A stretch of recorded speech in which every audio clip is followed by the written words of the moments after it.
Salam, selamat berjumpa lagi dengan saya Gunter Sianturi dalam renungan firman Tuhan yang kali ini dengan tema mimpi. Saudara, apakah mimpi? Ada 3 jenis mimpi. Yang pertama, mimpi yang karena kesibukan sehari-hari. Dari kitab Pengkhotbah pasal 5 ayat 3 dijelaskan di sana, karena sebagaimana mimpi disebabkan oleh banyak kesibukan.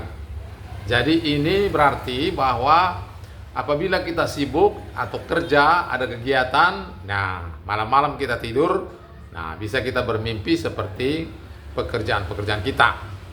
Dan itu tidak mempunyai makna apa-apa dan itu biasa saja. Mimpi itu tidak mempunyai arti apa-apa.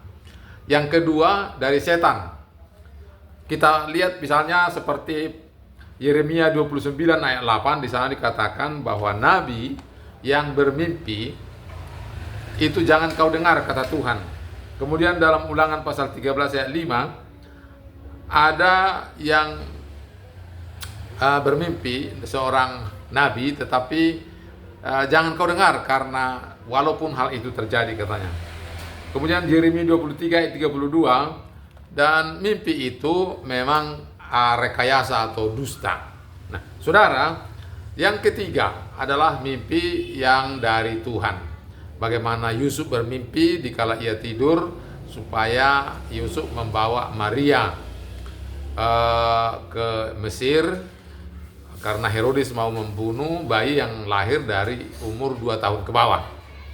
Jadi banyak orang bermimpi karena mimpi dari Tuhan. Tetapi juga ada mimpi yang bukan dari Tuhan.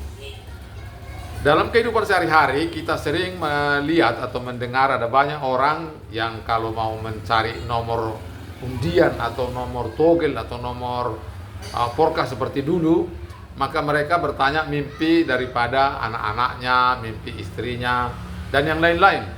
Maksudnya ialah diharapkannya mimpi itu memberi petunjuk bahwa itu bisa benar memberikan satu rezeki. Saudara, saya dulu pernah giat atau aktif dalam mengartikan mimpi. Karena sering kalau misalnya kita bertanya kepada dukun sebelum saya bertobat, maka dukun itu akan menanya apa mimpimu. Dan arti-artinya juga telah dikasih tahu. Misalnya kalau kita mimpi misalnya lewat satu jembatan dan jembatan itu patah pada waktu kita di tengah, maka cita-cita kita gagal.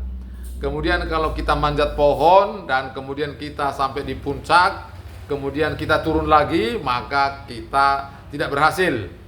Kemudian kalau kita mimpi misalnya dikejar-kejar lembu atau kerbau, nah itu guna-guna tuh orang sama kita. Kemudian kalau digigit ular atau dikejar-kejar harimau, nah itu guna-gunaan orang.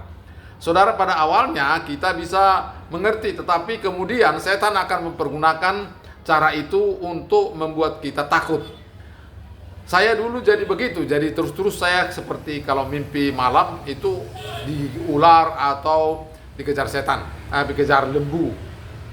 Oleh karena itu setelah saya bertobat, saya berdoa supaya jangan saya akan tidak mau mengartikan mimpi lagi, dan setiap mimpi saya tolak.